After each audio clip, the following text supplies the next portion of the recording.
In the long run, we're all dead. Short run matters too. Nobody knows what the impact of these tariffs is going to be on the economy. Anyone who says there may be a little bit of pain before we get things right need to talk about farmers who are one crop away from bankruptcy. Tariffs have also led to political decimation. When McKinley most famously put tariffs on in 1890, they lost 50% of their seats in the next election. When Hot Smoothie put on their tariff in the early 1930s, we lost the House and the Senate for 60 years.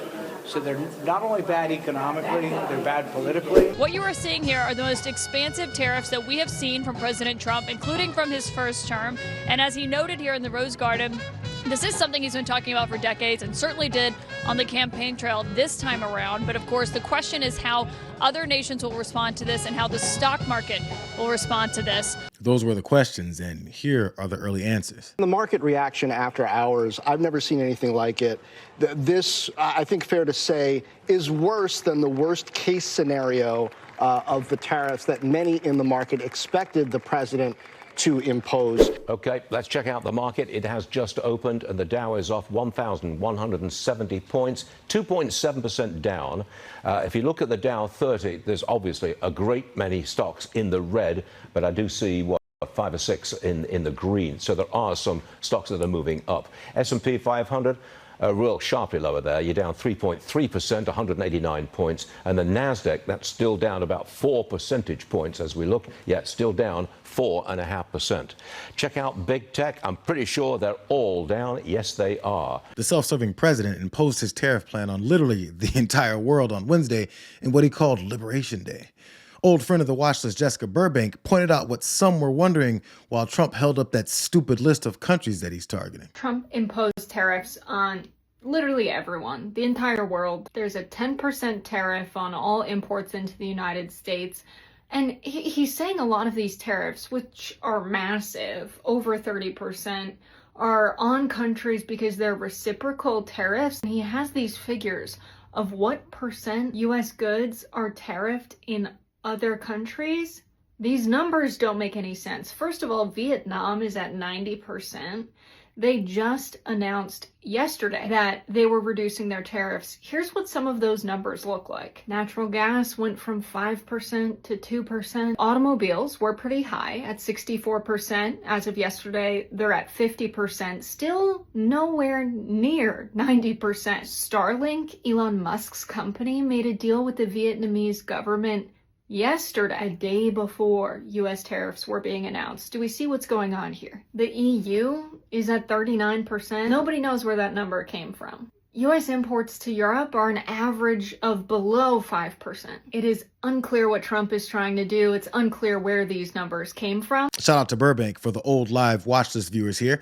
And she says hi, by the way.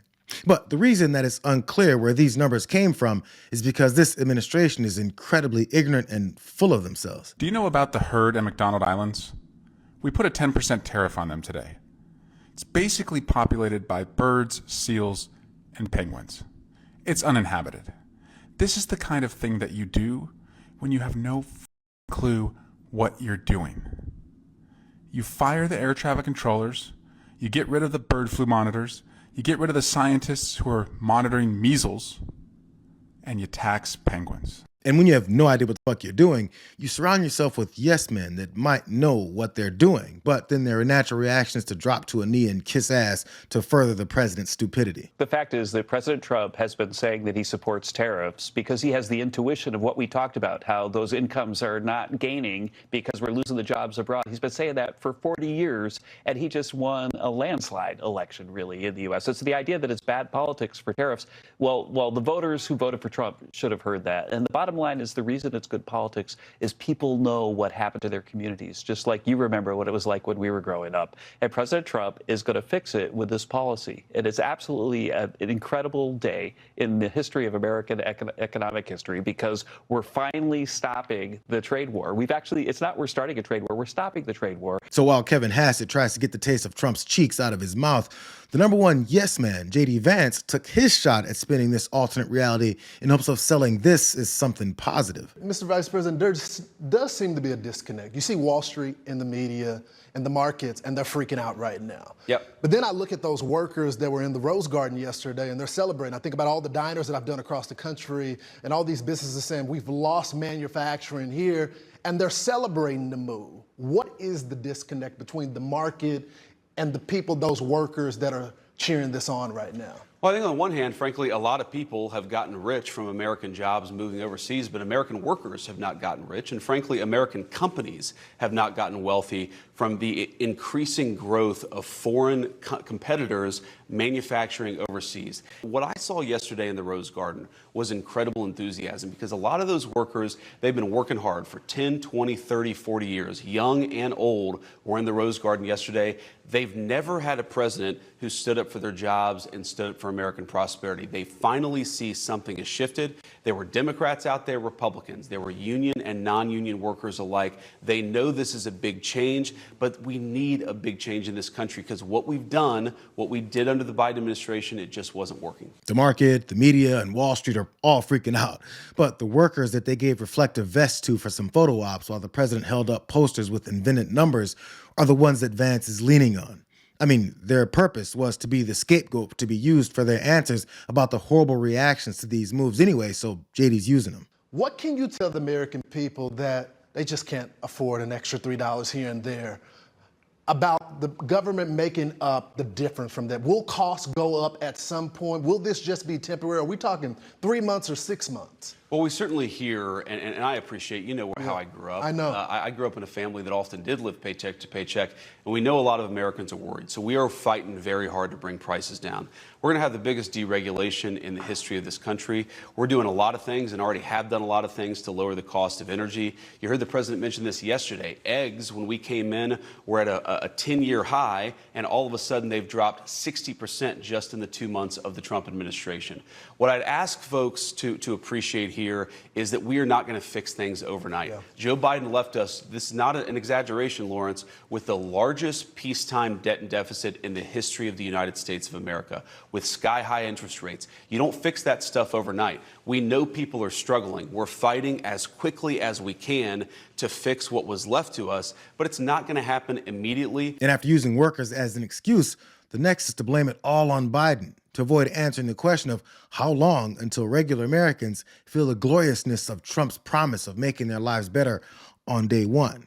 And since everyone is finally figuring out that lying is their sole communication style, no one believes them anyway, because reality keeps showing them the opposite. But billionaire cabinet member Scott Bessent has a foolproof answer to keep the natural reaction of other countries that'll of course impose retaliatory tariffs in response. Listen to him. You know, you look at this list of all these countries, and there's some policy decisions here.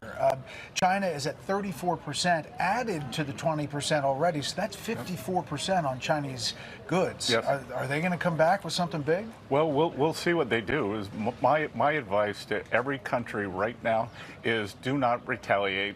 Sit back, take it in, let's see how it goes, because if you retaliate, there will be escalation. If you don't retaliate, this is the high watermark. He says just sit back and take it.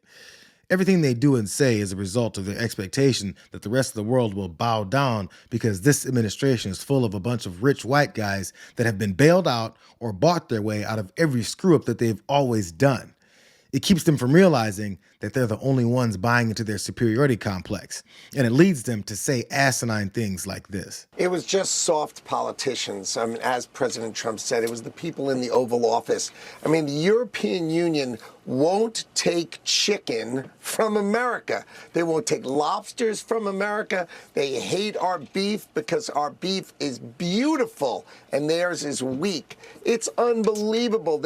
We can't sell corn to India. We can't sell rice to Asia.